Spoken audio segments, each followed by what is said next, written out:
Yo, what's up, y'all? It's the ILLMINDZ podcast, man. If you ain't ill, you ain't real, man. We back at it. It's been a while. I know it's been a lot of stuff going on and everything, but I'm very happy to be with you guys right now, talking about the NBA, talking about just everything that's going on in the sports of basketball right now. And there's no other way better to do this than having my pops, aka he don't want me to call SPORTADAMUS because he said Shaq ruined the Damus name. So he don't want to be called SPORTADAMUS anymore. Too many Damuses out Too there. many Damuses, man.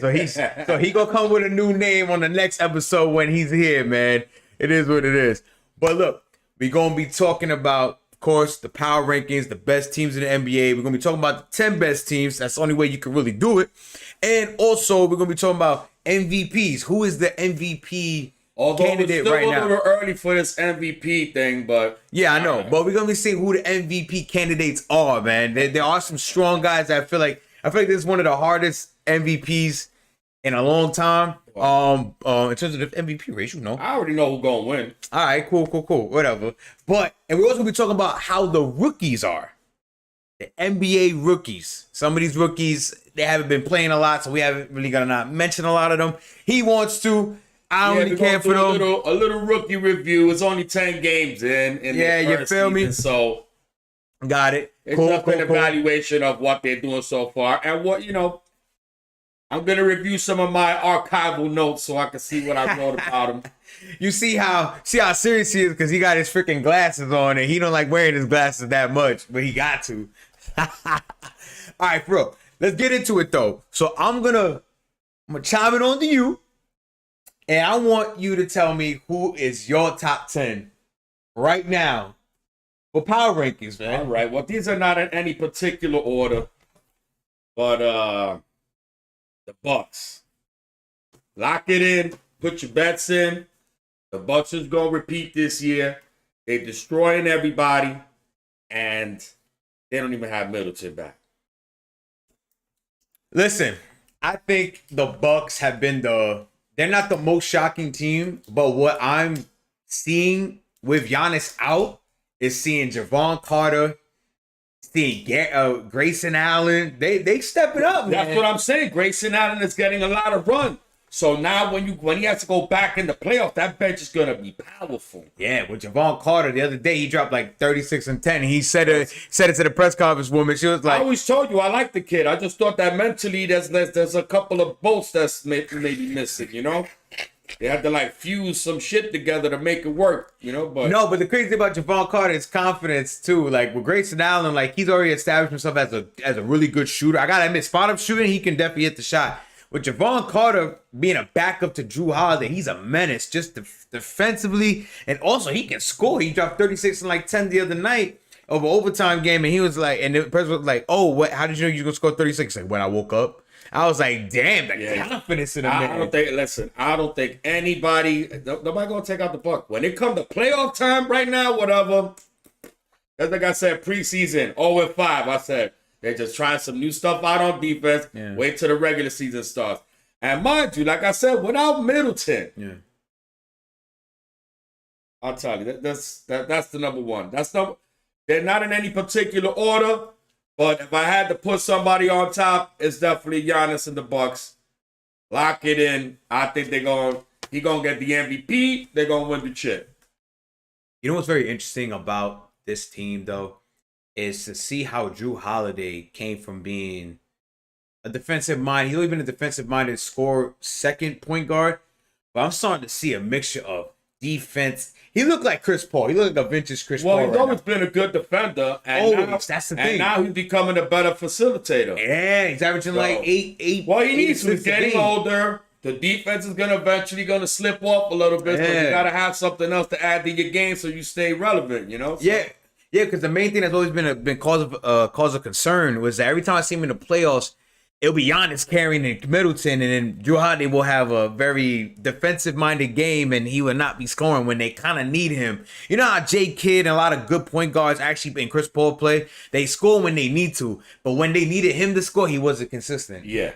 That's the thing with Drew Holiday that always bugs me. It's like, It's like every time. Because he doesn't really, as far as that I've seen, he doesn't really have a lot of like good moves. Yeah, like I think around the if basket. You leave him open, whatever, he'll hit the shot. But I mean, like, give him the ball, go get me a bucket. Yeah, it's not all the time. I don't think he's that guy. Yeah. He doesn't have that in his repertoire to be that guy. Yeah, but the thing is, he can drive to the basket and he's aggressive. I just don't think that. Yeah, but like I said, give him the ball confidence. at the top of the key, say, create something for me, Drew.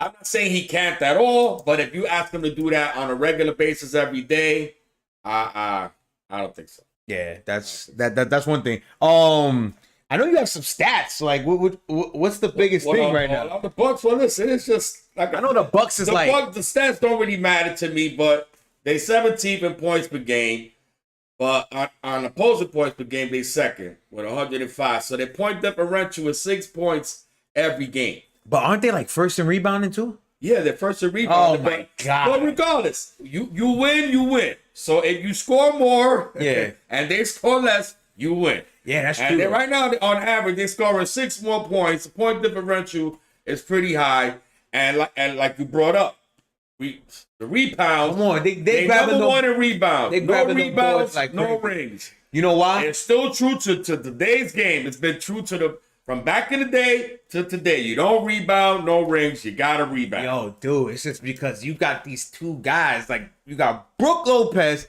his old slow ass. He almost got 3 blocks a game. He got 2.7 blocks a game. That big slow molasses bastard. Yo, dude. You know what? He's faster. He's faster than what people think. Because if he gets almost 3 blocks a game, either they just falling asleep.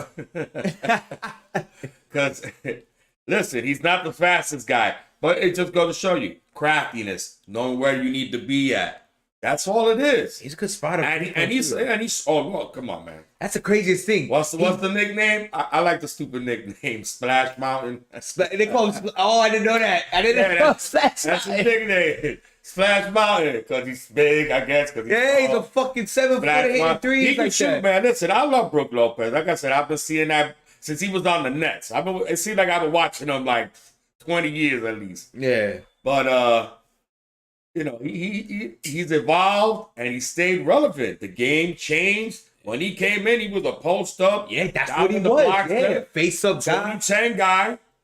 And the thing that bugs me out, his defense was never as good as it is now. Yo, that's the craziest If he would have had defense like that back in the day, the Nets might have won something. And don't get me wrong, it is because, playing with Giannis, but then seeing without Giannis, he's still good defensively. No, he's gotten really good. Yeah, it's like, and dude. It's not like he's gotten faster. He was a lot faster. He's still slow as a fucking baby being born. Well, like I would say, I'm just trying to get by. Effort. Yeah, man. And just knowing where to be. Yeah, man. If you know how to freaking just work on your game and know the game, you're good, man. It's not the knowledge up here is gonna help you have longevity, and that's usually what happens.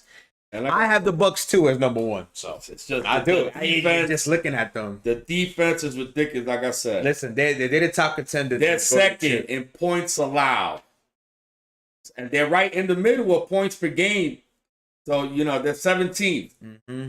And like I said, the differential—that's what I'm looking at. It's a 6-point. Yeah. On average. Yeah, man. 6 points. That's not to sneeze at. People, there's 6 points NBA. Yeah, but when you're averaging it out over imagine on a good night. They beat more than 10 points. Exactly. They let you get a couple of cheap points. They went by 10, 12. That's it. But they really had you by 20. They just let you get some cheap ones at the end because they wasn't D'ing up. Yeah. So who's your second team? Like I said, and I'm going to try to put it into order. I'm not saying I wrote them in order. Uh-huh. And I almost hate to put them there. The Suns. Really? I had the Celtics. Give me the Suns. I got the Celtics behind them. What? I need to hear this. What do you mean? I'm going to tell you why. Go ahead. They first in defense. Yeah. Opponent points per game. Yeah, well, what are they? 103, 102? And their point differential is even better than the Bucks. What is it? A 7-point differential. Man. Scoring 112. They 15th right in the middle of the pack. Yeah, but 112 and a half. Yeah. And they're giving up 105 and a half. So that's what? 7 point on the mark differential. And the thing is, that's crazy. So on a good night, they good at scoring under 100. They're scoring. They're scoring. They're right in the middle of scoring. And then if they score good and if they play good defense and when they win, but like I said, but they suck at rebounding. Oh, they are trash at rebounding. Yeah, let me see. Rebound. Yeah, they're 20. Is that 26? Oh my God. Oh no, get it together. Yeah. I'm trying to read my handwriting.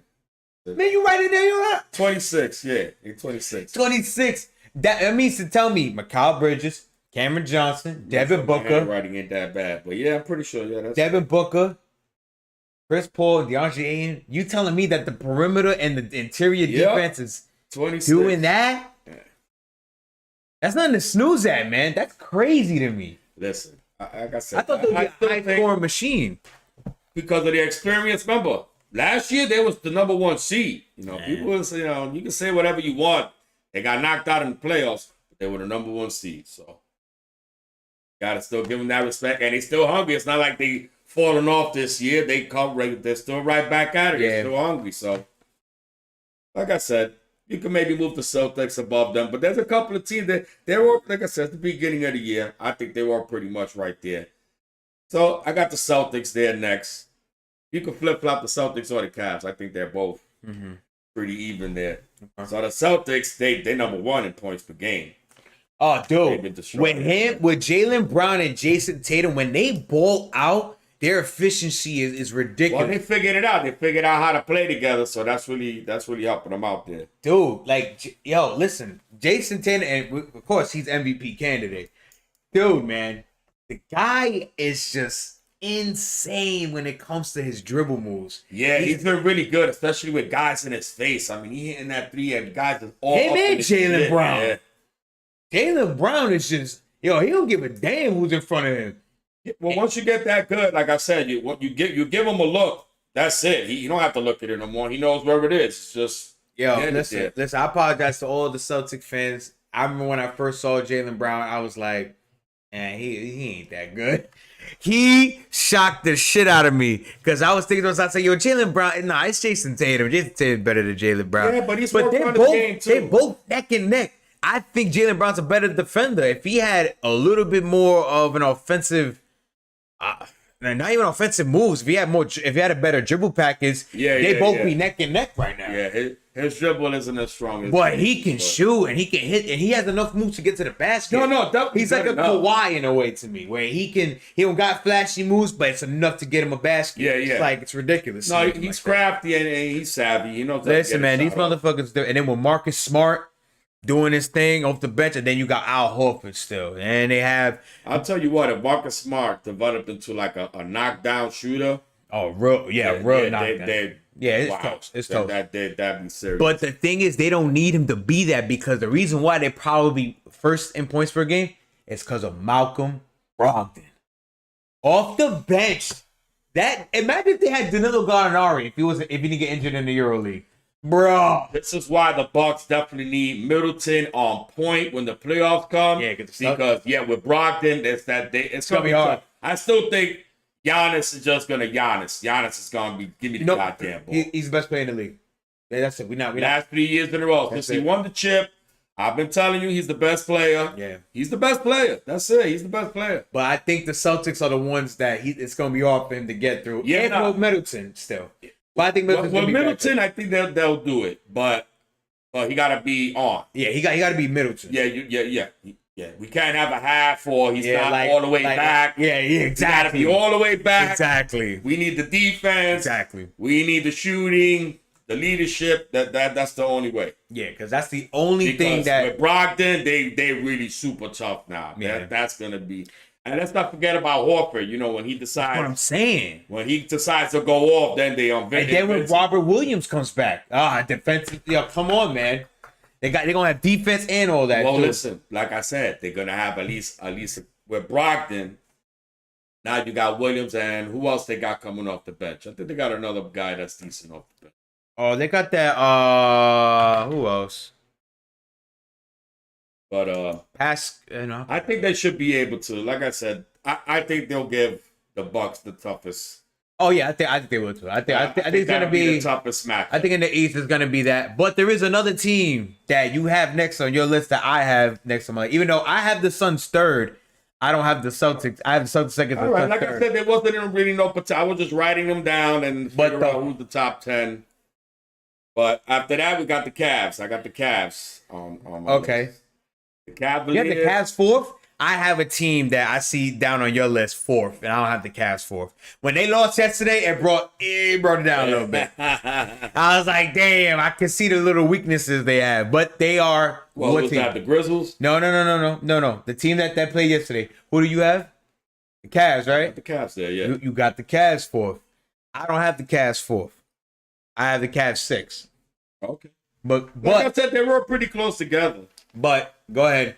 But to me, besides the Bucks, the Celtics, and the Suns, everybody else those are the top three that I'm like, yeah, Suns. I think they're gonna stay in the rankings throughout the year.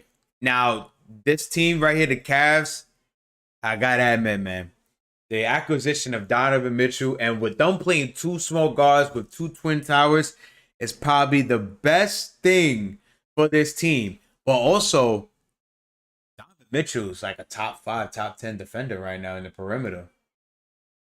And he was literally almost in the probably one of the worst defenders. Well, the reason they're probably doing pretty good because in points per game right now, they 10th in points per game, 7th in opponents' points per game. And let's see the differential here. The differential again, it's about, wow, 8 points.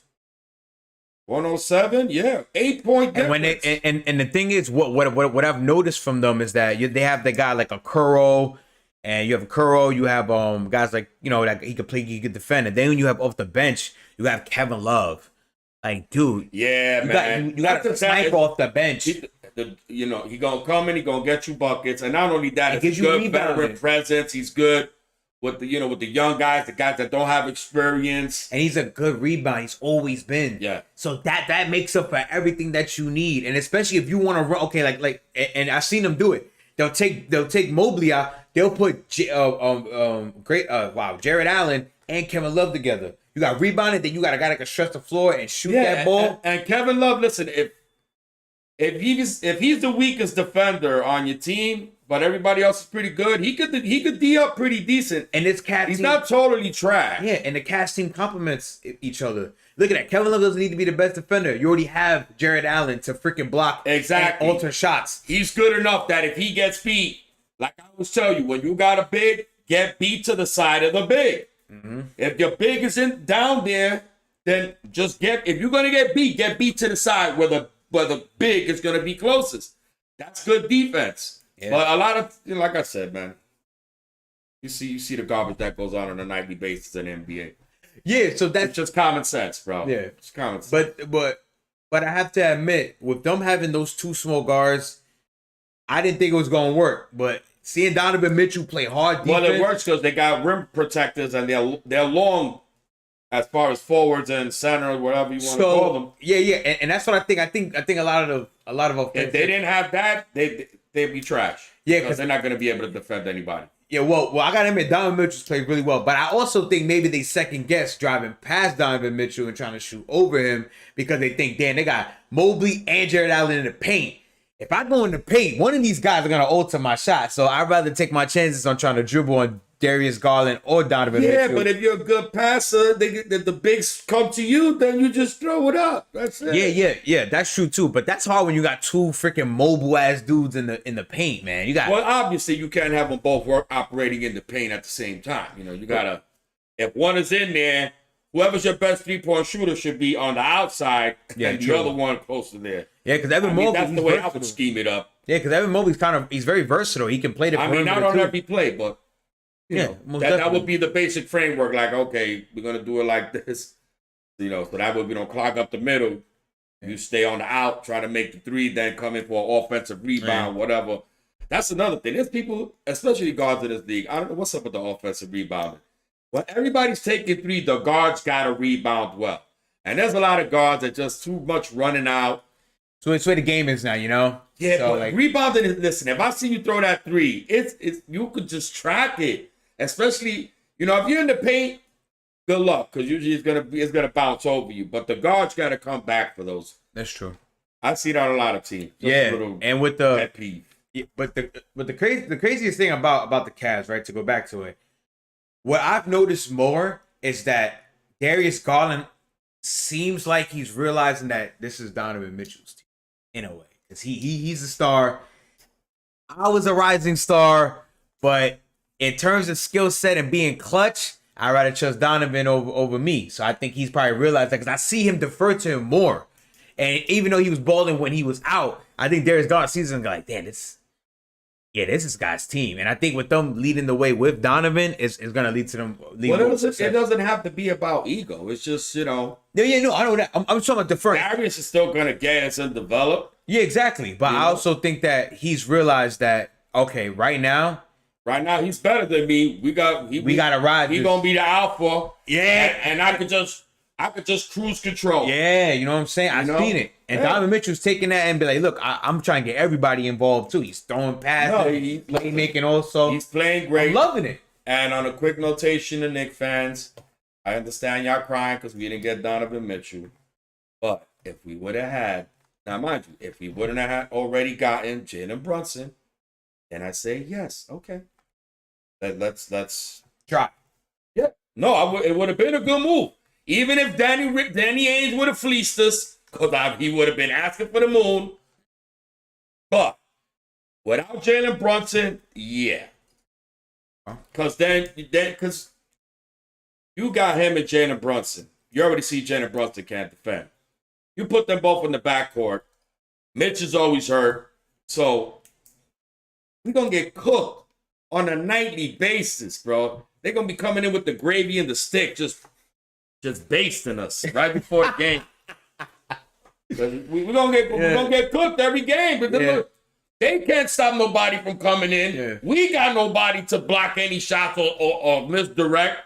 And that's what, and that's why the two center tandem works with the two small guards. It does. And they're balling, man. And I have to admit, I think they're a dark horse for contention. Yeah, because listen, their bigs are athletic. It's not like their bigs. They're athletic, and Moby hasn't reached his full potential. Not even close. So when he does, he's trying to scratch a sniff. Yeah, my God. So that team's gonna be different after that.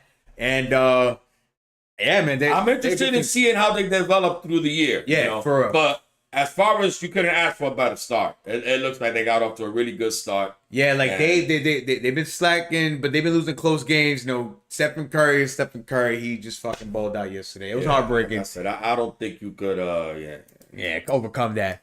So the next team. So since you had the Cavs fourth, I know you have a team right here. You have them seventh.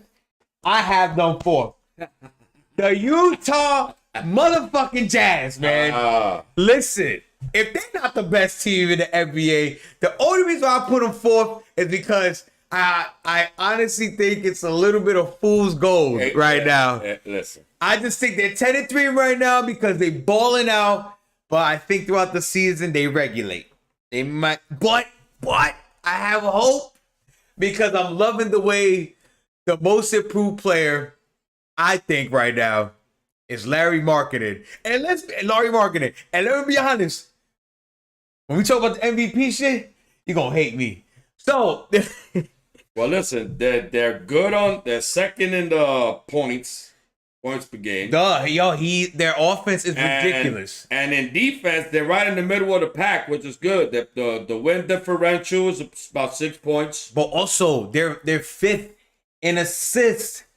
Yeah. This Coach Hardy, whatever. Yeah, almost 28 a game. Listen, okay. Don't want to go back to the Knicks, but I'm going to say this. You look at the Knicks squad, you look at the Utah Jazz squad, constructed talent-wise. Knicks got a better squad. And they're 10-3. What? The Knicks got hell no. And when you look at just talent, yeah, you would think they'll be a better team. I always thought Laurie Markkinen was better than Julius Randle. Okay. So look, but in a general basis, I think that they're both like not even that equal. I think the Knicks have a better roster. But with coaching, this guy Harding, it's just, I don't know what he's doing. I know Danny Ainge is pissed probably. He's like, I'm not gonna get Victor Wembanyama. I told you, but that I'm not gonna get Victor it was like Wembanyama. 2 games ago, and I forgot who it was. The dude. Y'all be pissed. It was 2 games ago. It was a tight game. I'll be pissed. They won the game. Yeah. And the guy had made a good play, and you see Danny Ainge sitting behind him. And the look on Danny Ainge's face was priceless. I swear, I wish I had rights to put that shit up so people could see it. Because it was priceless. He had a look on his face like, these motherfuckers is doing me dirty. I did all this for y'all to win. He looked like a dude that just saw his wife cheating on him.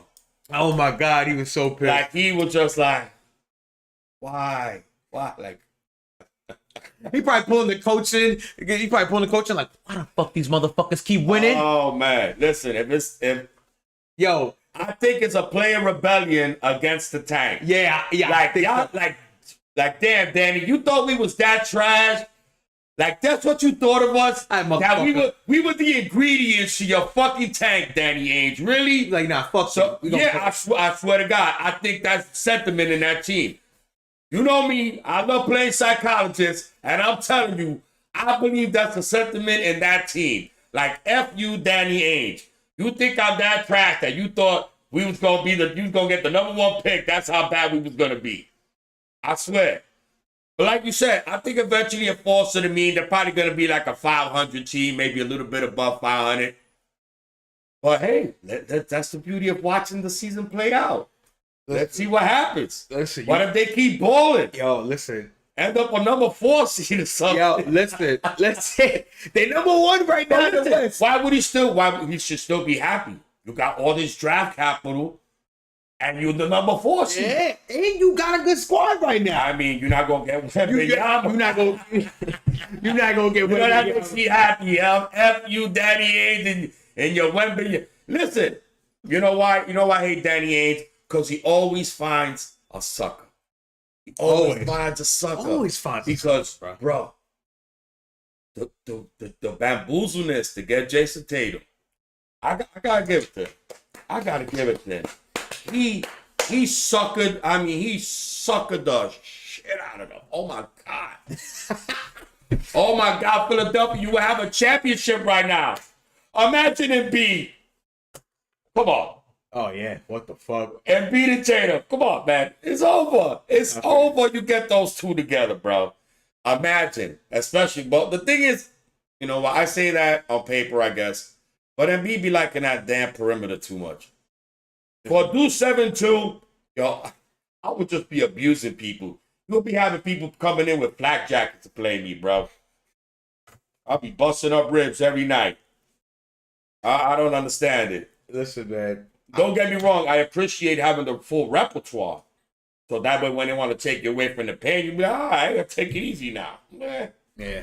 But that's Joel Embiid, man. Mr. Live on the floor. But we're not gonna get into him. Motherfucker lives on the floor. He acting like he homeless. Like he just lives there. He lives on the floor. Fuck it. Yeah, he got no bed in his apartment or his house. That's probably what it was. As a kid, he probably used to do that, running and jumping on the bed all the time. Bro gets bad, he had to sleep on the floor. As a grown man, he misses it, so when he's playing, he just like, I gotta do it. Yo, so all right. So Utah, listen, man. The one thing I would say is this: I'm optimistic. This is my team because listen, man. 50 wins. I'm rooting they for gonna Utah. get 50 wins. Just I call that shit. Listen, I'm doing. Whoever placing bets, just 50 wins. On your parlay, 50 fucking wins. Listen, that's just so they can do Danny Ainge dirty. That's why I'm loving it. Like I said, yo, they balling out. If I was an artist, I could draw you a picture of the expression of that. I could write you Danny Ainge's face and the whole expression. The way. Oh yeah, he just looked like defeated. Like, you know, like when you plan something and then you think everything is perfect, and then it just shows the shit. You're like, what the fuck is this? I found the ingredients right, and it's still shit. Oh shit. Well, listen, all right. Like I said, he bamboozled the shit out of the set. What was it? They ended up getting who oh my God. The guy that had the yips. That's what they switched for, remember? Wasn't it Jason Tatum and they switched for oh my God. The yips? Who you talking about? The number 1 pick. Remember, it was Jason. Oh, Tatum. you talking about Markelle Fultz? Yeah, folks. Oh. I know Philly must have been like, Fuck me, man. yo. Fuck me, man. Yo, somebody in Philly must have been weird with somebody in a dark alley like, yo. These motherfuckers, man. How much? How much? You gotta get this guy. Cause Yo, it's just crazy. this guy jacked, bro. Literally. Yo, they would have felt better if the homeboy would have just came in there with a gap and just been like, yo, switch the pick. Fuck it. Because, man, they got jacked. Think about it. And beating Tatum, bro. They would have never had to do all those stupid trades. Tatum, him, Maxey. Oh, my God. That's not even fucking Oh, my fair. God. Not even fair. Next one. Who you got? I It's got number 5. It's number 5. I got Yoka. Denver. Oh, man. Denver. He's having a down year in terms of points. Yeah. 21 points, 8-8. Hey, he's still fucking They're balling. winning, though. Listen, it's all about winning. If you got to do a little less on one end and do a little more on another end, back and everything. you know, he already got his money. He got 2 MVPs. Yeah, aren't they He ain't top worried about 5? personal. Aren't they top 5 in assists per game or something like that? Let's see. Top 5 in assists, right? Yeah, points per game, they top 5. Okay. Assists per game, they second in assists. Yeah, my God. See? They Damn. got assists. Let me see. You- Denver. Yeah, they got 20, When you got the Joker, 28 and a half a when game. you got the Joker, the cards are going to be dealt correctly. No, their defense is on it. You know, I'm surprised that their record is what it is. Listen, the Nuggets are Their always margin been. of victory is like 1.5 points. Yeah, well, you know. So that's either they having a good night and then they get smacked up the other night. So But they're 8-4 right now. though. yeah, so you The thing is, that gotta respect it. the They only, have to the find a only way to thing, win. yeah, the only thing I don't like about the point differential is that it makes me feel as if when they play, cause I see some of the scores when they play, it's always like a neck and neck game.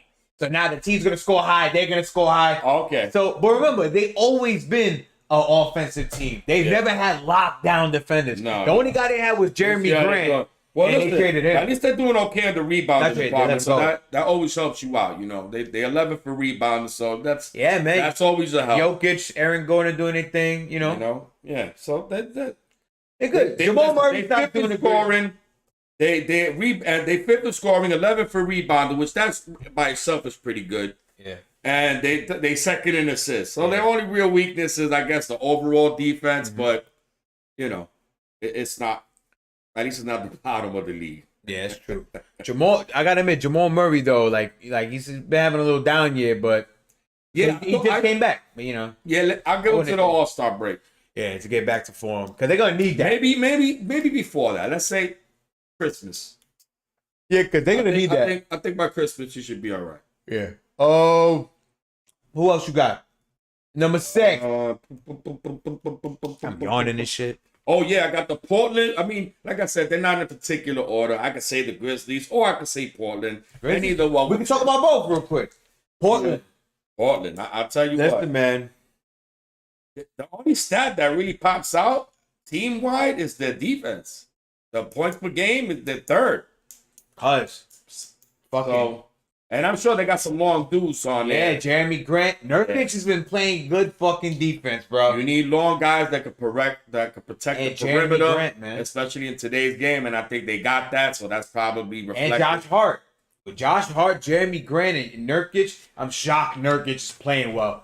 That motherfucker is like such a wishy-washy He's player. an enigma, like, because you think like he shows you like a game, you be like, oh man, if he did that all the time, and then it's Yeah, like, he'll be good. and then another game, it's like it looks like he can't even do what he just showed you the other game. Like, how is this possible? Like, you know what I'm saying? Like one day he could be hot shooting, and then the next game he look like the worst shooter in the world. He's an enigma. I don't know. Maybe it's a motor thing. Like he needs somebody up his wazoo all the time to get the best out of him. Be like, yo, what the fuck you doing? Wake up. Like I said, he's an enigma. I can't say one thing like I can say good things about him, and then I can say bad things. No, he's an enigma. He's both. He's like It's like, Then what the fuck are you doing? yeah, You know? he's an enigma. And then with Damian Lillard, man, like shit. guy, man. Come on, man. And Game time, bro.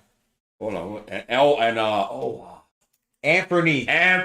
Yes. Yeah, bro. the emergence of Anthony Simons, man, it's like another. And the thing that's funny, he got up to a slow start. Then he had that game where he banged. Oh, how many banged out? It was like 8 in a row. Yeah. He didn't miss a shot, right? I think he didn't miss a shot that game. No, I think it was the second half. I think 10 for 10 or something. Yeah, he was some cooking. crazy shit like that. After that, been cooking. Yo, dude, with the emergence of Anthony Simons, it made me look at them again as, wow. You know what? This is another CJ Damian Lillard tandem. He might be. But he's younger and more athletic. More athletic. Hey. He looked way longer than CJ. He taller than CJ, no? On the same height. That's Really? He's so much longer. Oh no, he is longer. Okay. He's a little longer. He than looks longer. I'm looking. He's a little longer than him, yeah. Okay, but he's longer. remember, he's young, agile. He can fucking move. He can play decent defense. Like, that's all you need. Yeah, especially when you got a young guy that can play defense right from the jump, man. That's like such a plus for a coach. I mean, for me, I'll be in love. Like, this guy already getting on the D. Now I don't have to worry about the D. Now I can concentrate, especially if you're an offensive guy, how to get you open, how to make sure you get some shots so you can develop your game. Yeah. It's pretty good, and then you have Memphis, right? Oh, you know, Grizzlies, man, dude, baby. I go to the Church of Ja, baby. Yeah. Yo, Ja Morant. Listen, man. We'll talk about him later. After We're gonna talk about the Grizzlies, man. I have to admit, defensively, they haven't been the best, right? Have they been the best in defense? Oh, the Grizzlies. Let's see. The points per game. Listen, they're scoring well, they're rebounding well. You know, you got freaking Frankenstein there, so they was gonna rebound well. Steven Adams, that's what you call him? Mm-hmm. They call him Aquaman or something. Yeah, he do look like, you know who he looks like? If you ever saw the original Superman, go watch the original Superman. Original Superman? Yeah, and the three villains. Oh, the one that's in space. Yeah, his fucking name. He's the big guy. Okay, Exactamundo. Looks like him. Watch it after the show. Okay. You will see. Exactamundo. Listen. That's a clone. Yeah, but rebounding, I know they're high in rebounding. They have to be. Yeah. Okay, so check it out. So in points per game, they fourth, rebounding, they third. Oh yeah, hell yeah. Whoa. So they're scoring every time. You got Adams, you're gonna get rebounds. And then Jared Jackson. Assists per game, they should be better. They're 17th. I would think that they'd be. You know why? Because they're very reliant on Ja. Very reliant on Ja. I know, but when you talk about the Grizzlies and everybody, it seems like they like to share the ball and everything. So you would think that would translate to a little higher ranking when it comes to assists per game. That's true. But I was surprised. I thought they'd be like at least close to top 10, maybe 11, 12, 8, somewhere around there. Man, but the scoring's high because of Dylan Brooks and Desmond Bain. Yeah, Ja, you already know. But they fall off, like I said, it's on the points per game. They're 20th. But just in bottom of the, Yeah, that's not good. That means teams are scoring a lot. It gets offset by their scoring now. But that's the thing. They score a lot and they get a lot. But let's be honest, they don't have Aaron Jackson. He has to come back. And when he does, that team is going to be scary after that. It's like I said, like with the Bucks, all these teams that are already kind of, they're contenders. Yeah. And maybe even if they're not like in the mix right now because they're missing their guys, when you get these young guys coming in there and they start developing, like you said, Connaughton and all these guys on the Bucks, when those guys start getting run, now their game starts to develop. I've said it a million times until my veins is popping out my head. You can't develop players if you don't play them. Yeah. You're ridiculous if you're drafting players and not playing them. For that, don't draft. Trade away your draft picks. Why are you drafting for if you're not going to play guys? That's just so trade them away for a veteran or whatever. This is just stupidity. You have to find out what you have. And paying them 10 minutes, I understand in the beginning. Okay. But man, by the middle of the year, you got to get those. If I got a rookie, I'm playing him at least 20 plus minutes a game. At least I'm going to try. I mean, if he's that horrible, then hey, I guess we made a bad pick. Yeah. But I should be able to play him 20 minutes a game. Mm-hmm. Even if it's a second rounder. But definitely a first rounder, you should be getting 20 minutes a game. Hey, man, you got to admit, man. Any top 20 pick should be getting that. You got to be shocked, man. With Desmond Bain and everything, he wasn't even a high pick. You know what I'm saying? Dude, I remember what they said about him. He got short arms and whatever. Yeah. Yeah. How you feeling about them short arms right now? And he plays decent fucking Them defense. short brolic arms that be beating up. Yeah, that's this stocky ass dude. He finishes through contact, man. Come on, man. Stop. And he can shoot Stop. that ball. Yep. Hey, man, they're going to be dangerous. And you had the Jazz. You had the Jazz. Hold on, no. Desmond Bain. That's not the one that got the cornrows in the middle, right? No, that's Dylan Brooks. Oh, yeah, not Dylan Brooks, right. Desmond Bain, the Yes, brolic Desmond. stocky Yes. Caesar. Yo, they trashed her. I remember that draft. I remember they was like, oh, no. Dogs are too short. We can't. That's what it was concentrating on. Dogs are too short. Dogs are too short. I would love to see those teams right now. Just be here. Yeah, Dogs are too short, right? Who'd you pick? Who'd you pick? Oh, yeah, I forgot. You know how I do. I go by talent. I go by what my eyes see. My eyes see it, I believe it. He said, wait, what? What you say? Yeah, so like what, me, I had the Jazz 4th, I had the Cavs 5th, I had Portland, then I had Denver, and I had Memphis. Yeah, the Jazz is interesting. Like I said, the Jazz, I'm just really interested in just to see how it plays out. Let's see. Oh man, they You go know, 50. As long as they're I'll be not like, in the damn. goddamn lottery, man, I'm gonna have a parade. I'm gonna have a party. The no lottery party. The no lottery party. Oh my god. F you, Danny Ainge. Yeah, I know you fucking don't like him. Oh, and listen, he did me dirty. Talking crap like he was never gonna trade with the Knicks. He was never gonna trade with him. Never. The only way he was gonna Never. trade with the Knicks is if the Knicks gave him everything. Yeah, you know that. He was gonna want the whole That's all, yeah. farm. So we would have had Donovan Mitchell. It would have been Carmelo Anthony all over again. Anybody who's a Knicks fan, whoever will watch. Carmelo Anthony all over again.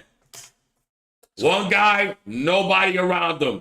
Then he's going to start bitching and moaning. I need help. I need help. Well, you asked you the way to be a free agent, Carmelo. Oh god. Let's move on before I get started on that shit. All right. Because you know it's true. Oh god. You know it's true. And it would have happened again. They would have gave away everything, and we would have had Donovan Mitchell. And then halfway through the first season, here we go with the same fucking soap opera. I need help. Blah, blah, blah. You traded everything away. What you'd expect? The Knicks show. It's ridiculous. The Knicks It's show. ridiculous. It's just- See, the Cavs could afford it. Look at the players they kept. So who gives a goddamn about the picks or whatever they gave away? Look at what you have left, plus Donovan Mitchell. It was worth it for them to get bamboozled. And don't think they didn't get bamboozled. But maybe they didn't get bamboozled because my people's out there in Utah is saying, F you, Danny Ainge. You think I'm trash? Check out this HC. Just for you, Danny. That's a fact. Yeah, no Victor Wembanyama. No Victor. I love it. Oh, that's my favorite story of the NBA season. Watching Danny Ainge groaning in the press boxes. Oh, God, they win it again, these motherfuckers. I know. Yo, it's hilarious. Listen, I'm going to start watching the Jazz games on the NBA Pass. So that way, I'm just going to watch Danny Ainge. that's it. I'm gonna live through Danny Ainge. When he's misery, I'm gonna be smiling. Every time he puts that face, like, oh god damn. What did I just do? Dude, I swear I wish I had the video. I wish I would have showed it to you before. Cause the look on his face, it was like, man, like somebody shoot me. You know the trade deadline he's gonna try to trade. He's gonna try and trade. If not, who knows? He gonna try to do something. He's gonna try to do something. He gonna see who's stinking up. Man, hey, you want this guy? Yeah. You want marketing? What? You think I'm lying? What? All right, let's go to the next You one. called it, though. You called it. That's good. Because he going to do that shit. Oh, yeah. You want Laurie? Bro, as soon as the trade deadline, bro, we're going to do one right before the trade deadline. Because you're going to see the prediction come 1,000% true. He going to be shopping marketing. 1,000%. Yeah, people gonna be going crazy. So who you got next? All right, we got I had the Jazz. We already talked about the Jazz. I got the Hawks and the Clippers as my last two. Ooh. In my power rank. So the Hawks, real quick. Trae Young. Yeah, they just, I look at them, I'll be honest with you. I don't know how they there, but they're there. Listen, Trae Young has been shooting horrible. Yeah, we talked about it. He averaging 27 points and shooting like 37% from the field. Yeah, Like, bro, that's not good. You kidding me? You know I'm a Trae guy. You know I loved him after the draft. I say, hey, I'll go with Trae. Mr. Trae. But yeah, also I have to admit, like Trae Young to me has been just outright What? atrocious shooting. Yeah, But who's offsetting? Okay, but you can say all of that. But what happens when he gets on? Oh, it's Look over. at what they're doing with him being off. DeJounte Murray. The offset. Big up the DeJounte. I got DeJounte. He proved us both wrong with his shooting. Dude. This man worked on his game. Or maybe That's he what I'm just said, saying. fuck it. Well, I don't know. Well, like I said, it's 10 games in. Let's see where it looks. Oh, man, the shot looks good, Let's though. see where it's looking like at Christmas time. That's true. Or after Christmas. But damn. But hell of a start. Yo. And listen, like I said, you know me, I like guys that work. DeJounte looked like he a type of dude that like to put in work on his game. Oh, hell yeah. He was getting mad at Bon like for you being said, too maybe cocky. he was working on his game, and hey, it's paying dividends. I mean, there's some people who supposedly put in a whole lot of work and a whole lot of shooting and still can't make a goddamn bunny. Okay. But that's a story for another day. Okay. No, well, it's for today, but for later. Try to hear all that bullshit. It's shooting. You ain't shooting in the goddamn game. So then, if you don't know who you talk about, don't worry about it. But I do have to admit though, rebounding wise, defensively, I think they're a sleeper. Listen, They can do great. They're actually it's kind of weird. You know, they're pretty much up there in scoring. Obviously, they're ninth in scoring, but in the rebounds, man, they're fourth in rebounds. Yeah, Clint Capella, man, John Collins, and DeJounte Murray's a good rebounding guard. They're a pretty good team. I mean, listen, 14th assists per game, 15th in opposing points per game. So their defense is right in the middle of the pack. Their offense is in the top 10. Mm-hmm. They're rebounding, rebounding is so important. People all the way. All the fucking way. And the Hawks guards rebound well. Because when you're shooting threes, your guards have to rebound. You just can't do that. You can't have guards that don't rebound. You got to have your guards rebounding on the threes. You know, you have your designated runner. You know what I mean? Like, on the Knicks, obviously, I will be Obi Toppin. You're the runner. Got to go. You run on every play. Depending on who's in the lineup. And then assign to your two other guys, your job, search for them long rebounds. If you see, let's say somebody taking it in the corner. You're around near the top of the key. God damn it, that's your job. To get that rebound. It's going to be a long rebound. They ain't going to go in the paint. It's going to be right there. So you just got to watch it, judge where it's going to hit, and try to get the rebound. Because, you know, second shot opportunities, man, they're going to help you like crazy in the NBA. And that's a lot of the things that they have. They have a lot of shit. And it's just effort, bro. It's not like you gotta be banging with the big boys. Like I said, track. You know, if you're shooting it from an angle, then I know when you hit, it's either gonna come right back if it's long, or it's gonna go off to the side. But yeah, it's true. But listen, all I have to say is this: offensively, hey, with him, DeJounte, if Trae Young shooting way better throughout the year, hopefully, hey man. They could be dangerous if he remains consistent. But in the playoffs, Trae Young shooting like that. No, they're going down. They're going down. Yeah, but if he need to get right with his shooting, and as always, if you're not hitting from 30, why do you keep shooting from 30? You know these motherfuckers. Listen, even if you're a good shooter, it's baby steps. You're having a bad night. So get the first couple of bunnies, a little free throw type jumper, whatever, just to see the ball go in the basket.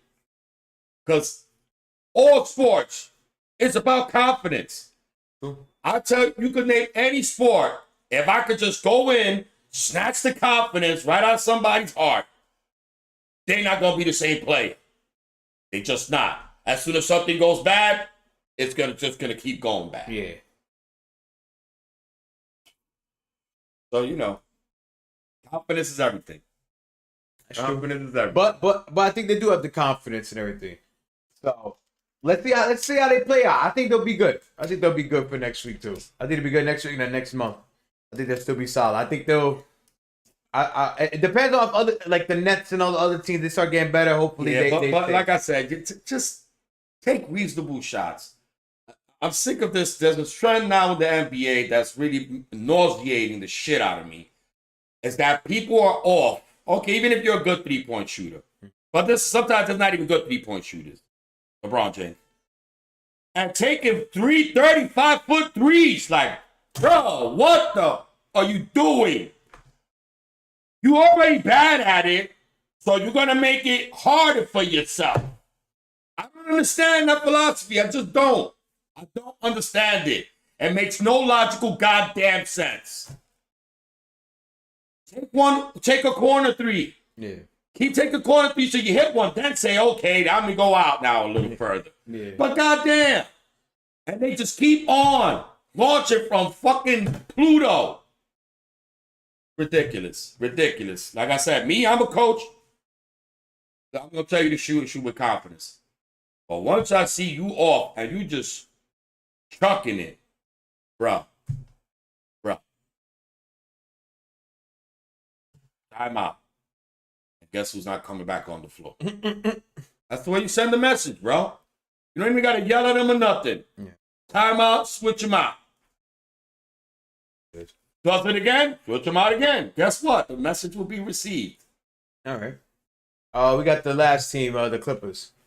The Clippers.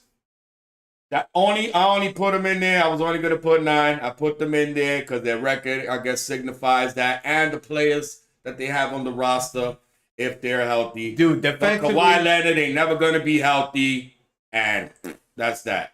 I really got nothing to say. They're 7-5 because of coaching. And plus, their defense is really good. You know I love the coach. They don't score high at all. They're dead last in scoring.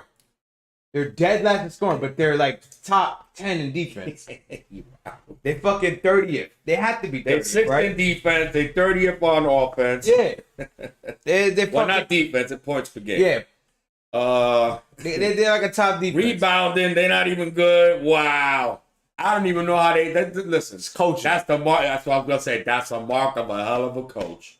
He coaches every minute of every game. Because looking at these stats, that's the only way I can see them even being above 500. Because you're 30th in how much you score.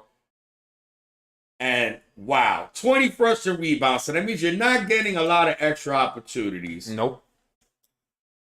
27th. They're almost last in assists. Yeah, yo. So you playing hero ball. Bunch of ISOs, man. Wow. Like I said, that's coaching, bro. Ty Lue. You know I love Ty Lue. That's it, man. I don't even want to talk about him no more because he ain't never going to coach my damn team. Yeah, so we got that. And now we have... Or maybe... What? That ain't going to happen. So you have Bucks, Suns, Celtics, Cavs, Denver, Portland, Grizzlies, Jazz, Hawks, and Clippers. I have Bucks, Celtics, Suns, Cavs. No, sorry, Jazz, then Cavs, then Denver, then like Portland. Like I said, this wasn't like a super definitive order. Then Portland, then Grizzlies, then I have the Clippers, and I have the Hawks 10, but, actually. You know, once we get 40 games in, something like that, then I can really get into, okay, now I'm going to lock it in. This is definitely the number 1 team. Definitely the number 2 team. It's only 10 games in. I got to see how everything plays out after 30, 35 games, 40 games. Yeah. See who's healthy. You know. True. Then we can see what's going on. So that is the power rankings right there. That's mine. This is his.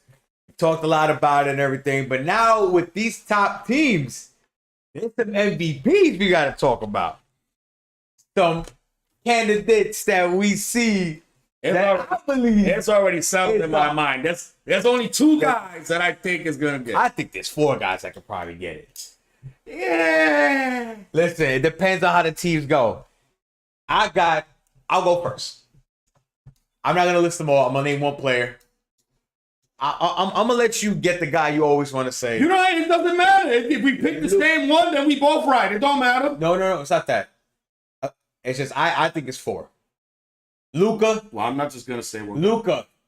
I think it's Luka Doncic. Yeah, I know he's your boy, but he ain't gonna win it. But go ahead. Luka the Don. Yeah. The dude is this dude is a one-man show. I get it. I get people don't like that he's a one-man show. But the man is averaging 30-something with 8 assists, 8 rebounds, shooting like he's not shooting great from 3, he's shooting trash from 3. But the way he runs, he's the engine behind that team. All I gotta say to you, have you forgot what they did to him in the playoffs? Of course. Doesn't matter. That ain't no it's MVP. regular season. That ain't no MVP. It's regular season to me.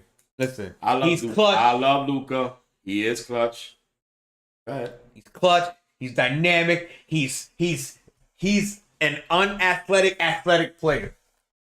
Like, this guy looks slow, but he boogies on you. And you're like, how the fuck is he doing that? I love him. He sneaks up and dunks on you. You don't even know it. You're like, well, how the fuck? He does in the post, he hits you, fake, another fake. The footwork is just ridiculous, and man. The ball is just ridiculous. Relax. He's ball dominant. I get that. Usage rate, number 1. It is.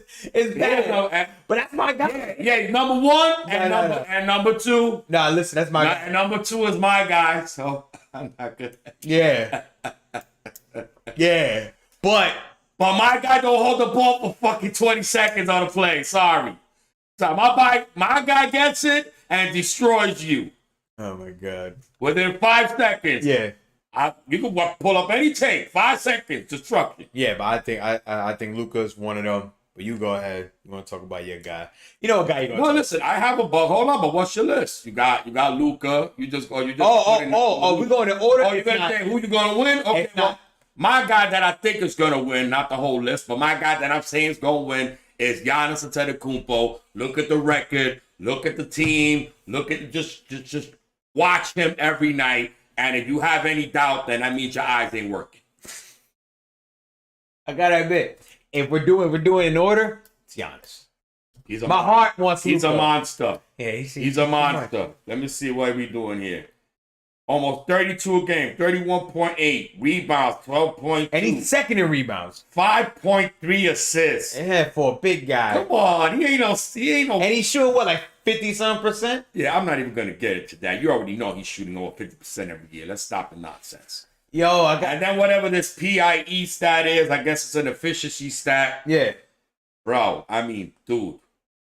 Out of the MVP candidates, he's just so much far above them. Wait, how much he has? He's 5 points ahead of the next. No, like, what's his? That's even close. Okay, look, I'm gonna give you just the PIE stats of my MVP candidates. Giannis, 24.4. Ja is 19.1. Yeah. Luka is 21.8, the closest one to him. And the number 1 usage rate. All right, I know. I know. Okay. I know. Then you got. You hate. It's fun. Yeah, I'm not hating. I love Luka, but he got to learn how to do what he do. Yeah, that's true. In 12 seconds. Yeah. Not 24. He take too long. And we'll talk about that. We'll get deeper into that later. All right. So then the next one after that is Steph at 19.9, almost 20. Yeah. But Luka's almost 2 points better than Steph. Uh-huh. And Giannis is ridiculous. 3 points. Yeah. Luka. Listen. Jason Tatum is on PIE stat is only 17.6. Oh, wow. And Donovan's is only 17.0. So yeah, you have Donovan Mitchell as the MVP candidate. If the Cavs keep playing the way they play Yo, and they keep on this trajectory, you have to put him in. Yeah, when Darius Garland was injured. He's the big free agent acquisition. It's not like he's playing crap. He's a reason why they're winning. Yeah. That's why I hate sometimes with this MVP, like it's the best player. No. Yeah. It has to be a great player. Yeah. That if you took him off that team, their fortunes are forever changed. I still think the Cavs will be a decent team. But I think contention and the way they're playing, I don't know. That's why he's like a runner-up. No, that's like a fourth runner-up. He's in the conversation. Yeah. Now, he could be a runner-up if they win a lot, but then he could also be down to the 5th spot. Giannis is the only guy that I'm sure of saying 10 games into the season, lock it in. He's winning MVP this year. Yeah. But okay. Because the Bucks are probably gonna have the best record. Yeah. And he if he doesn't have the scoring title, he's going to be pretty damn close. Only reason he might not get it is because, Luka got to hold the damn ball and hog it up. I love you, Luka, but sharing is caring. And you got to learn how to care. Because holding the goddamn ball for 20 seconds of possession is not caring. That's true. And that is why, you know what? He might get MVP, I guess. He's possible. Maybe. Because the usage rate, hello, number one. On their record. Let's just say he's giving himself the best shot at the MVP. Depends on their record. Because he's going to shoot the most out of everybody. Yeah, depends on their record, though. That's one thing I give it. But he really, like I said, if he just shares the ball, like they say, right? You can't win just one star, right? How you going to ever find out if you got another star if one of your stars is holding the ball all the goddamn time? Listen, man. I love what he does. I just want him to do it faster. Yeah. He just does. He just hogs the ball for the whole shot clock. And what happens is when you get into tight games, when you get into the playoff, guys are not in any kind of rhythm because you hog the ball the whole damn time. Then now what you expect them to do? Of course. You can't just come in and be hot, right? You can't just turn on the stove and the soup is hot, right? You got to have the fire on that shit for a minute. Then the soup gets hot. So it ain't going to get hot in a second. Even the microwave, it still take a while. That's true. But listen, Luka, I just think I love Luka. You know why I get angry when I talk about Luka? Because he just has to change. Just don't hold the goddamn ball so much. He's too ball down. That's it. That's how you're going to get your guys better. That's how you're going to get the help that you need to achieve the ultimate goal. But playing the style that he plays, he's never going to win a championship. Yeah, because the main thing that discouraged me about it, and it's probably the last thing I talk about with Luka, because I want to talk about Jason Tatum or John Moran. With Luka, the biggest problem is that people see of him. It's like, oh, he gets like triple doubles, 10 assists. It's the same thing with Rajon Rondo. Fish for assists. Whereas like you could get that assist. Yeah, the easy ones, and they stack up like, oh, he passes the ball very well. That's why I love that when James Harden was ball down, and it was like, oh, James Harden, but he's averaging like 10 assists. I'm like, let's be honest, the motherfucker is 70% of the time, the ball's in his fucking hands for like 16 seconds. That's why they didn't win the chip. And I'm shocked that Jason Kidd hasn't looked at the Houston Rockets, and say, this is going to be another example of a Houston Rockets situation. Those assists are a product of them being a ball hog and dribbling. You got three guys around you. So, goddamn it, somebody got to be open. So when you're like, oh, damn, I can't get it off. And they make it. Then you find inside, okay, I'm going to pass this since I got no shot.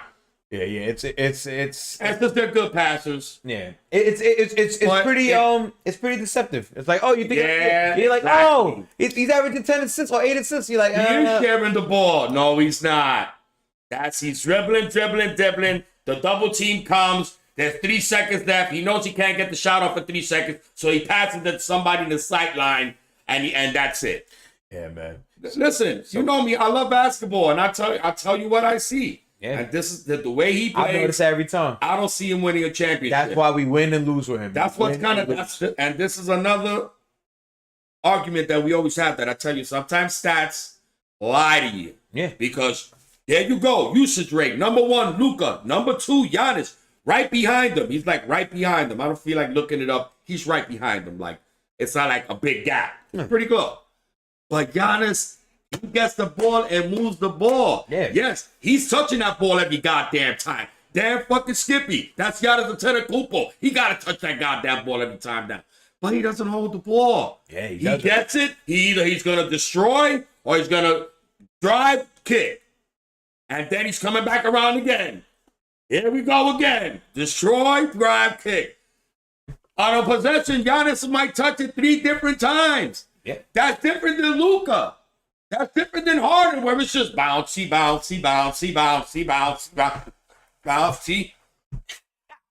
And you're not going anywhere. And you finally decide to look up, oh shit, 4 seconds left. Kidding me? Yeah. So that's what they with Luka. And like I said, since they're good passers, yeah. If somebody's open and if they put it to a good shooter, then yeah, okay. Yeah, and what makes that better, which is a great time to talk about Jason Tatum, because he was a guy that him and Jaylen Brown was very ISO heavy. ISO you. Even now they still get caught up at in the end of the games. Yeah, they get a little ISO heavy because they think, oh, it's just 2 now. We got to do it. But I have to admit, seeing him play right now, he's playing more free than I've ever seen him. This guy's defensively. I'm gonna tell you what's silly about them though. If you run action between him and him, y'all make plays for each other. And not only that, right? Because let's say Tatum is a pretty big guy. He could come like this. He could run a nice screen for his boy Brown. Now Brown could comes off that screen. Who are they going to be watching? They're going to be watching Tatum and him. Somebody's going to be open. All Brown got to do, he stands up on the top here. He comes around, gives him the ball. Brown comes around this way. Now he's either going to drive and finish, or the defense is going to be right there because they're going to, if Tatum goes this way, the defense is going with him. If not, somebody's going to be open behind them. Okay. Somebody's going to be open. Okay. Bottom line, you're gonna come off that pick, off that rub, and you're going to have either a chance to score or somebody's going to be open for you to pass it. And if they ran their offense like that, you could do that every play, and you can't stop it. You can't. Can't stop it. Okay. Well, what does that have to do with Jason? Because that's what happened to them in the playoffs. They get but what does that have to do with MVP though? Well, what is your point though? I want to know what's your point behind him, the MVP. That I think they could win a championship. I wasn't talking about the MVP really. I mean Tatum. Listen, he could put up the numbers. I guess he could put up the numbers. They're 9-3 because of him.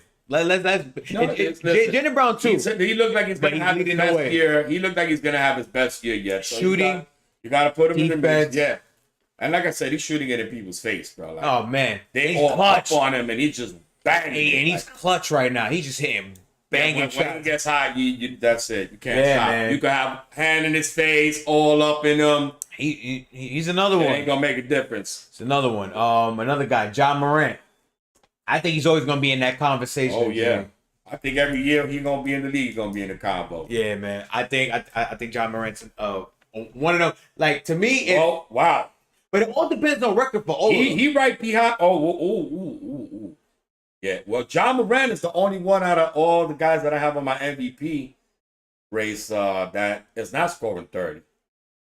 Damn, Donovan Mitchell's scoring how much? He's at 20. John Morant's at 28.8. Donovan Mitchell's at 31.6. Damn, and what's Donovan Mitchell scoring? 30? Donovan Mitchell, 31.6. Oh, 31%, sorry. And Jason Tatum. Tatum is 31.4. And what's Giannis? Giannis is 31.8. What's Luka? 33.8. No, 0.6. 0.6, goddamn. Damn. And guess who's right behind him for the scoring title? The chef, baby. The chef is cooking, and he's on my MVP. Yes, and I'm going to tell you why. The Warriors last year, you was with that same bullshit, and I was with Stephen A, and I told you before Stephen A ever said it on first day. I said, watch the Warriors. I said, if Clay gets healthy, Warriors are going to win the championship. You said that. That's simple. I was Stephen A must have heard my take and then bit it off me because I said that shit to you in the summer. It's gonna happen. But you put Steph Curry in the MVP race, bro. Because what's gonna happen? What's gonna happen? Okay, you know why I put him in the MVP race? Because he's gonna be there. Number one, he's right behind your boy in scoring. And once the Warriors start winning again. Yeah, which is going to happen this season. It's not like you got to wait years. It's going to happen this season. Yeah, I think they're going to figure it out. They already up getting close to 500. You see, after 20 games, they're going to figure it out and going to start smacking people. Just like they always do. Let's not forget that last year they had a run where they lost like 11 out of 13 games. And everybody said, it's over for the Warriors. Yeah. How good was that prediction? So that's what I'm saying. He's gonna be in the MVP race because he's in the scoring leaders. He's destroying it. Let's not lie. Steph is cooking like. Listen, man. Steph is cooking this. Listen, yesterday he was cooking. So Steph is cooking this year, and like I said, once the Warriors get right and they start winning, how could you not put him in the MVP conversation? He ain't gonna win it. He ain't gonna win it. Yeah, I don't think he's gonna win it either. He already got two. We used to see, you know. Well, yeah, That happens a lot when you already had an MVP. Giannis only got one. And no, Giannis got 2 in a row, I think. Yeah, Giannis got 2. Jokic got 2. I'm not hating. Jokic, I'm sorry. He shouldn't have 2 MVP. We gonna say that for another day. That's bullshit. All right, Jokic dominant last. Maybe 1. All right. And B should have got it, even though he played on a bum ass weak team that failed in the playoffs. But he balled. Okay. I personally thought he had a better year. Steph Curry, Considering all the drama too that he had to deal with and all that. Okay. I thought he was done. You know what's so crazy? I'm gonna rate my top 3 real quick. I think it's Giannis, Tatum, and Luka. Reason why I give Tatum above Luka is because of the record. Nah. Ja. It's electricity. You think Ja is over? He's electric. Oh, Doncic? Yeah. Oh, okay. Because I think Memphis is going to win more. Okay. I thought they over Tatum. I say I don't know. No. Nah, I don't know about Tatum. I don't think Tatum. No, I will put Tatum ahead of Ja at this point. Okay. Well then, hey, listen. So Well, like I said, it was 10 games in. Let's see what happens. so you got Giannis. This is just early bluster. Yeah. So you got Giannis, Tatum, and Ja. Giannis, Tatum, Ja. Yeah. Then Mitchell. Then I swear, Then- something in my fucking brain is telling me you gonna put Steph in top 3 if they start with it. Your heart is saying that most shit. definitely. I would have put him in the. Give me a veterans right now. Listen, if the Warriors what's their, if they would have been 10 and whatever 3 or 4 or whatever. 8 and 4 something. You would have put Steph Curry in second. well not 8. Well, yeah, like 8 and 4. Yes. I put Steph number 2 behind you. Oh my god! I know deep down in your heart you were saying that. Dude, he's almost leading the league in scoring. He's right behind your boy, and he doesn't hold the ball for 20 seconds of possession. He's so bad. How is that petty? Petty is bringing up something that doesn't make a difference. Holding the ball for 20 seconds in basketball makes a difference. It doesn't make makes that much of a difference when you're a dominant player and you efficient, baby. He's efficient. You're gonna win a chip. You're gonna have stats. You're never gonna win nothing. All right. You got that. I'm about winning, bro. You got the argument. I want you to look good while you're winning. You know, I want you to be I want you to look good while you're winning. All right. That's crazy. Well, that's our MVP chat. We're in the last segment right now. Just want to say, if you here, you not here, whatever. If you ain't ill, you ain't real, man. It's the ILLMINDZ podcast, man. Featuring Pops, Sports, I don't know what he want to be called, but it's all right. So now, look. I'll do like Shaq. I have like 20 names. Oh, fuck. Here we go. No? So now we going to be talking about Shaman of sports the swami. We're going to be talking about the motherfucking rookies. Not all of them, because listen, man, there's only like 5 dudes that I'm like, all right, they've been playing, they've been doing their thing, and I got them right here for you. So listen, I got number 1 rookie that has shocked the shit out of me. I thought he wasn't going to be as good as the other 2 picks, even though Chet Holmgren, sorry, man, I feel bad that you got injured. I wanted to see you this season. Yeah, that sucked. Paolo Banchero. You gotta give it up. Yo, Carroll. he's looking like Carroll. this guy's looking like LeBron James on the fucking Magic. Cannot shoot. LeBron wasn't a great shooter either. 6'10", dominant. They can't stop him. He's shooting 46. Yeah, he's shooting atrocious from 3. He's shooting 27% from 3. But he never was scouted as a good perimeter shooter. But the fact that he's so dominant in the mid-range and he's making plays for people, and I'm saying to myself, dude, if they get a dominant guard or something, it's gonna be ridiculous. He's a player that I wish Ben Simmons was. A guy that can hit middies, because he has the same type of frame. Like, they're both 6'10". You know, Banchero's a little bit more stocky. He seems a little bit more stocky than Ben Simmons. But they're both quick on their feet, 6'10", able to dribble, know how to pass the ball. Like, dude, like if Ben Simmons was like that with a mid-range, that's what Ben Simmons would be. A 23-point per game scorer, not a great 3-point shooter. But it is what it is. Banchero, Shout out to you, man. You proved me the hell wrong. I thought Jabari Smith was gonna be better than you. Jabari Smith. Honestly, hold on. I want to hear what you have to say with Boncaro. What you got to say with Boncaro? Well, me, I'm just tooting my own horn here. I'm going through my original draft page of all the stuff that I had written down about these punks. And I was on point pretty much. I mean, I got to be honest, I've been surprised. I wrote he was a solid offensive player. I thought he was a good passer. I thought he ran the break well. And I did write that he needed to improve his defense. All the things was holding true. Yeah. You know, but I have to admit, I didn't think he was going to be balling like this, though. He getting it in. He getting it in. He like 23 points per game. And it looks like it ain't gonna stop there. If he averages like 25, I'll be so fucking shocked. Well, listen, he's basically on a lottery team, so you know. Same way with LeBron when he was in the Cavs. They never win a season either. Impressive, man. I'll say he's been a real impressive rookie. I gotta give it to him. A lot more impressive than I thought he was gonna be. Yeah. And mind you, it's not like I wrote bad about him. I thought he was going to be a solid player. I just didn't think it was going to. I didn't think he was going to be this good. Fast. Like he's balling already. Yeah, he came in, and it was funny too because I remember when DeJounte Murray was like, "You think you it? You think you cocky?" He's shutting him up like, "Motherfucker, I am that guy." Who was the one that looked all salty on draft night? Oh, Jabari Smith. Yeah.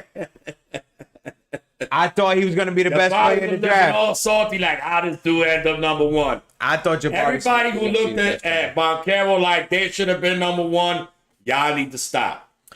The only one that's even in the realm of Boncaro is a guy that I had scouted out, that I had high praise for before the draft, that I was looking at my dumb team saying you're trying to trade up for this guy, well, you should be trading up for this guy. In our draft episode, check it out, man. It's in the channel. Yeah, you said it. You say he should be top 5. Benedict Mathurin. Yo, the man. Hello. 6th man. Yo, if the Indiana Pacers have a winning record, he could be 6th man of the year. Has that dog. Has NBA speed. All-star potential. Only thing, the negatives were that he was a weak defender. Yo, him with these glasses. Silly passes at times I saw on the tape. And it looks like he loses a little focus. Yeah. But it don't look like he loses focus right now. It look like he focused on getting... He's shooting 46%. He focused on getting that biggie bag, baby. He focused on getting that biggie bag. That biggie bag for Wendy's, man. You got that bag. Biggie bag. Oh, yeah, we're going to get into the theory. We're going to get into the theory. That'll be the last thing you say. Swear to God. I got the scoop right here. You heard it here first. No, I got the scoop. Not yet. My psychology. Oh, God. My self-psychology major. He's going to break down I got the scoop on why Draymond stuffed Jordan Poole. Got so stick around to that. Hurry up. Let's get it in. All right. So Jabari Smith, you're not doing so hot.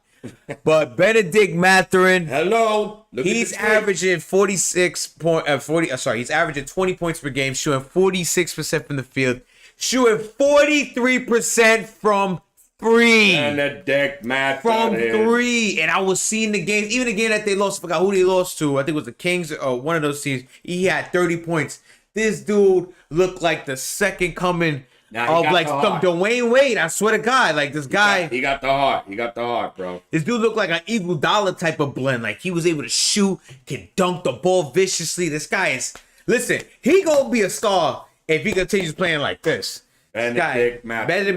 That's all I gotta say about that kid. I ain't gotta say nothing about it. Keep doing what you're doing. You're gonna be a starter after they trade Buddy Hield. It's gonna be you, Tyrese Halliburton dominating, bro. Yeah, Tyrese Halliburton's averaging 9 assists too. Oh, no, don't want to say that. If they clear our room on the roster, then come on, Benedict Mathurin. Yeah, Benedict Mathurin is gonna be different, man. How many points is he? 20. I'm not points. Minutes per game. He's averaging like 20 something minutes per game. Nice. It's like 25. Wow. Imagine if he gets like 30 something minutes per game. Oh, he'd be averaging 25 a game. But especially the way Tyrese Halliburton passes the ball. The guy is a willing passer. Who else we got? Keegan Murray, average. Indiana. Lucky. Yeah, Keegan Murray. I thought he was going to be the best shooter in the draft. Benedict Mathurin shut me the fuck up. Yeah, he was talking all that crap. Remember that night? Yeah, I was like, the best shooter in the draft. The best shooter. Listen, and you saw him in the summer league. He was dominating in the summer league. Yeah, but I told you. But then I was like, once you get to the real competition. Yeah. Average only 13 points. But I understand, too. You got De'Aaron Fox, Sabonis. He ain't getting them as many touches as he used to. Well, listen, Papa, that's why I always tell you, when I look at the tape, I'm looking at NBA speed. I'm looking at that NBA move. Yeah, he's not that There's fast. a lot of dudes. If you playing against scrubs, you're going to look good against scrubs. Yeah, he's not that fast. But my eyes remember what it is to look at NBA speed and NBA moves. Yeah. And I can look at college players and I can tell that's NBA speed. Yeah. That's the NBA move. And I can also see the strength of the college players. Which ones finish through contact. Which ones really are good at finishing. That's true. Some people, they just got brick hands. Jonas Noel. Just throw it right in your hand like hit the wall. Yeah, it's just some people just get, and I'm afraid to say, I think R.J. Barrett of the Knicks might have brick hands. Because his touch around the basket is atrocious. It's just, I literally get sick to my stomach watching this. You're talking about rookies, though. Remember? Okay. All right, my bad. No. Yeah, you get sidetracked. Yeah, you all get sidetracked, and then the Knicks going to be the main topic of this big segment. You got 46 years of misery, it's easy to get sidetracked. Yeah, but Keegan Murray, and one dude that's important right now named Shaden Sharp. I'm gonna tell you one thing about this kid. This kid had high praise. He was a high flying dude, can shoot, pass, and I was like, all right, this guy he looks okay. But watching him play, if he had more playing time, I think this guy averages like 15, 16 a game. And he's shooting 44% from fucking three. I gotta go back to the podcast because I'm pretty sure I was talking. You said that. You said he has a sweet shot. I said, yeah, he got smooth moves. He got a good shot. Yeah, and he could dunk the ball. He got talent through the roof. From the tape I saw, I'm looking at this kid. He just looked like he looked like he got the NBA shit. Yo, but the only thing I have questions about his heart. That's the only thing I had questions about. I don't know. Does he have that wanted, that dog that I'm going? That's what Benedict Mathurin has that he don't have. Oh, well, listen, I told you, I saw. That was the first comment I put. Has that dog? To me, that's one of the most important things. You gotta want it. You gotta be that person that gets punched in the face and still keeps coming. That's the type of person I want to play for me. Yeah, because that's the thing about with Shaden Sharp. He's only averaging 9.4 points per game, but he's also shooting 44% from three. And when I was watching some of the games that he was playing with Anthony Simons, and he was coming off the bench, dude, this guy was just hitting shots and he's a good defender. Look at Shaden. Yeah, Shaden. Yeah, he's long. That's why I'm telling you. That's why the defense is so good now, because he's coming off the bench. The only thing I was questioning was the ticker. Is the ticker. Yeah, he proving me wrong with that too, because I thought he didn't have the. Does he have the heart? Does he have that? I'm gonna get it. Yeah. But skills wise, he looks. Like I said, as soon as I saw the tape, I'm like, man, this dude looks smooth. The way he coming, the way he pulling up, going sideways, and he looked like an NBA player. Yeah. He just need to get the NBA attitude and NBA mindset. But I think, like I said, they lucked out. If that dude ends up being what I think he could be, man, watch out. You got him and Simons with Dame time. Ooh. Yeah, man. Yo, they looking good. Ooh. Another guy I talked about Jaden Ivey. I had a pretty good. Jaden Ivey's decent. I don't think I'm not too sold on him right now. I think he has to get better shooting wise. That's all. Well, listen, what I wrote was I said he has star potential, and I still think he has star potential. Strong finisher. He absorbs contact. He's still. Hey, he gets to the lane at ease. So, like I said, my evaluation was good. He's a good passer. I don't know. He's been bad passing? I haven't watched. It's Kate Cunningham's team, so Kate Cunningham's gonna be the passer. Really. We're right. He's playing off guard. He runs the floor well. Yeah, which I saw yesterday. He does run the floor well. Needs to work on the three. Oh yeah, he's shooting 30%. I expected that from him. And defense, turnover prone. Yeah, I wrote that. How many is he doing bad with turnovers? He's not doing great, but you saw last night. I thought at the tape that I saw, he looked a little sloppy with the ball. Yeah. He doesn't look like a real gifted passer. He's not that great. Now, mind you, it wasn't the first line, but it was on the last line. He has that dog. He does look like he wants it. Hey, man. At the end And of I the day, saw it last night. He has that attitude, which I like. can't deny that with certain players. And then his teammate, the last dude I'm talking about, because I don't think, if you got anybody else, that's fine. Jalen Duren, averaging 7 points a game. Did I even have? Oh yes, I did. 6 rebounds a game, off the bench with the Pistons, man. He's completely athletic. Okay. Can rebound. I just think that he's just a guy that can jump and rebound. I think he's just a basic guy. Well, I don't find him that impressive yet. All right. Well, this is what I had on him. I thought he was a great defender. I think he had tremendous upside. Very agile. He's long, athletic. Hey, man. You know, so He I can still turn think a player like that in today's NBA is going to be useful player. It's all on how you nurture, how you bring these guys up. Because, you know, like I said, it's called play them. Don't draft them and not play them. That's the problem. Yeah, man. And, you know, Draft them, play them. Why are you going to wait till year 4 when it's biggie bag time to play a guy? Now, let's say fine, you play him. He gives you a great year. Now you got to be stupid and possibly overpay. Was it, because now you don't know. Was it a flash in the pan? Yeah. Or is that what he is?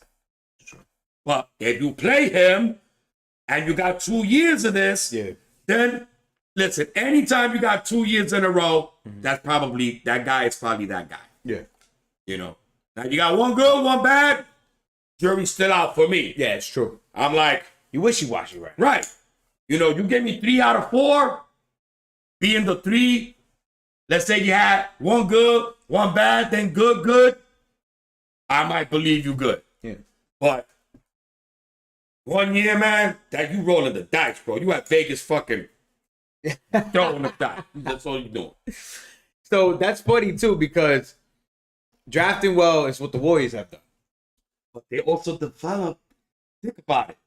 I mean, sometimes it's through injury, sometimes you get, but injuries happen a lot now in the NBA. So you can almost kind of plug that into your team concept. You know, like somebody will get hurt, then we can play him. And that's the thing. The Warriors have drafted well. They've gotten players and everything. Jordan Poole, Kuminga.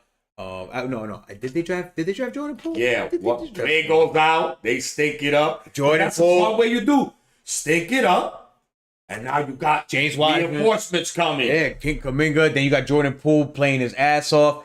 And then without Klay, so he's like the third splash brother. And now... And for the idiots that say, well, what are you going to do with all those players? Guess what? After you develop them, you could trade them for more draft capital down the line, idiots. Yeah, and that's the thing. And then they got... I hate when people say, well, what are you going to do with all those players? Well, then you fucking trade the ones that you can't use. You keep the best ones. Trade the ones for assets down the line. Mm-hmm. Yeah, like they got... Not that hard. They got Moses Moody, Jordan Poole, Right. Kuminga, And even if they who don't else? use them all. James Wiseman. You know, they got players. Right. And they still got Kevin Looney. Keep what you need and use the other things to keep replenishing. Yeah. So So, that way you got picks in the other drafts. So when somebody starts getting old, or maybe they sign with another team when they're free agent, you got reinforcements coming. Or you already have the reinforcements there backing them up, and now they step to the forefront. true. So, since we talking about the Warriors, they're what, 6 and 7 right now? 5 and 7? Something like that. They're close to. So they haven't had the best They're start of the 500. season because of this. He thinks, you know what? I'm going to just let you go. Listen, what we talking about? The Warriors? About why you think my Warriors, you know. This is the last thing you got to say before I conclude. Go right ahead. What about the Warriors? Or. About why you think they're struggling.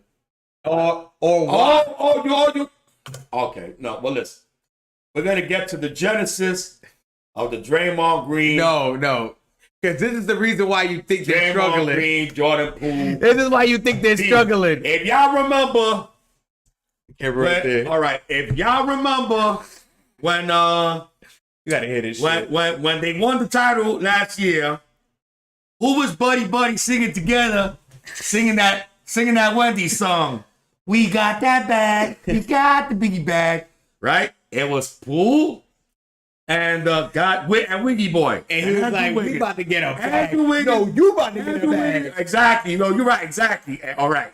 No, we about to get a bag. Right. So then what happened? Wendy's came out of nowhere. Wendy's came and got them both a biggie bag. But they forgot to bring one for Draymond.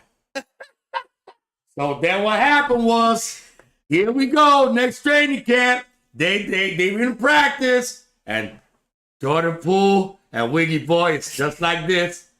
They doing it up again. We got that bag. And Draymond feeling some kind of way. He looked at them singing, we got that bag. He said, all right, I'm going to get this motherfucker in a minute. When practice started, Draymond already had it in his head. As soon as this motherfucker get out of pocket just a little bit, I'm coming after him. And what happened? Oh my Just buy some bullshit. And Like, you you look just at mad, it. you just mad you ain't got that And big then bag. listen, if Jordan Poole thought it was that serious, you would have think he would have been like, well, he probably thought it was like, all right, come on, here you go. Like, you ain't gonna punch He me. just thought he was gonna like talk some shit to his face or whatever. Like, all right. But Draymond was thinking about that Wendy's commercial and said, "Clack, Talking about Jordan Poole singing Biggie So- Bag in front of him. At the end of the day, bag. you can't cold cock somebody, play on the team, cold cock a teammate, and think that the team is gonna be kumbaya. You done lost your goddamn mind if you think that's gonna happen. That's not gonna happen, bro. That's not gonna happen. Other things can happen. You know, maybe a dude got a chick and he wasn't serious about the chick and you ended up going behind his back. You're like, all right, whatever, man. I'm play on. You know what I'm saying? But cold cock somebody in the face and it kumbaya. They ain't no kumbaya to that shit, bro. There's just none. No. Nobody gonna get punched in the mouth like that. And mind you, it's not like it's even private. Shit's viral. Everybody saw it. Like, bro, nah, man. So you think that's the reason why? The only way I forgive that is by cold cocking you in public as well. So do you think it. that's and even then I ain't forgiving. Hold on, let me ask you this. So last thing, do you think that's the reason why they showed it? Absolutely. It fucked up the team chemistry. Mm-hmm. They might not get it back, but I think that they have a chance. You know, because being that they know he's not going to get the biggie bag. That commercial got you fucked up. I love that. I love the Wendy's. Wendy's, I love you. I love those commercials. Wendy's, those commercials are the shit. They make me laugh like a motherfucker. But so yeah, so get him a biggie bag. He's not getting the biggie bag. So they know he's not getting the biggie bag. They know especially now after that incident, they know Draymond. I think even Draymond knows. He's like, yeah, I'm gonna play my ass off and try to get a It's good the contract Swan somewhere song, baby. It's the Swan song. It's playing already. I mean, shit. I mean, if they did it, I don't think they'll do it for the trade deadline. I think it'll be after the season. Okay. That'd be kind of cold-blooded. I mean, he did win the 4 chips. Oh, To man. trade him mid-season like that would be kind of... Yeah, that would be some shit, though. Listen, I think the Warriors are a classy organization. I don't think they're going to do that. All right. I thought they were gonna play it out and be like, all right. Yeah, they'll let the season play out. Yeah. And then after that, they're not going. I mean, listen, if it's like a team-friendly deal, they might have him back. Well, it depends. Might. It depends what other teams are offering. They're going to have to ask the biggie bag recipients, and if they're cool with it, well, particularly if Jordan Poole. There's no more contracts now for you. If more biggie, It's biggie bags now. If Poole biggie bag says it's okay, then yes. Yo, that's it. He's not gonna call big contracts anymore. Biggie bags. They now. biggie bags. That's what they are, biggie bags. Shout out to Wendy's, man. I love y'all commercials. I love them. Yo, that's it. I love Wendy's too, but y'all little too goddamn expensive. Y'all need to bring them prices. Hey, down, man, you Wendy's. gotta have biggie money for the biggie bag. So Yeah, I know, right? Yeah, right? A big bag's only $5. I need more than that little mini burger. I need a real burger. gotta get 2 biggie bags, I need a man. damn, yeah, exactly. 2 biggie bags. Yeah, that's it. All right, man. It's been a wonderful episode. Shout out to Wendy's for the biggie bags. Yes. We biggie bag commercials. We better get biggie bags and put them right in front. I said, nah, they got to throw us some promos. That's it. Oh, man. Yo, but at the end of the day, it's a great episode. This is the first in-person episode, man. First in-person intimacy, man. Like, you know, it's like it's like good having that. I think it feels good. I think I want to continue doing this, man. Yo, so it's the first episode back. And once this live goes off, you guys can view it, share with your family, share with friends, everybody. Spread it out. Giannis, I'm telling you, Giannis is the MVP. Don't let nobody fool you. Yeah, it's Giannis. And if not, if Steph Curry balls out, could be Curry, could be Tatum, it could be Ja, could be Donovan. We don't know who the fuck He it's gonna be. destroys. That's He it, man. destroys. But we out. It's the ILLMINDZ podcast, man. If you ain't ill, you ain't real, man. And also, if you don't got a biggie bag, then you ain't got the biggie cash. That's it, man. Sorry, Draymond. Gotta go to BK, baby. All right, we out, man. We out. Shout out to y'all.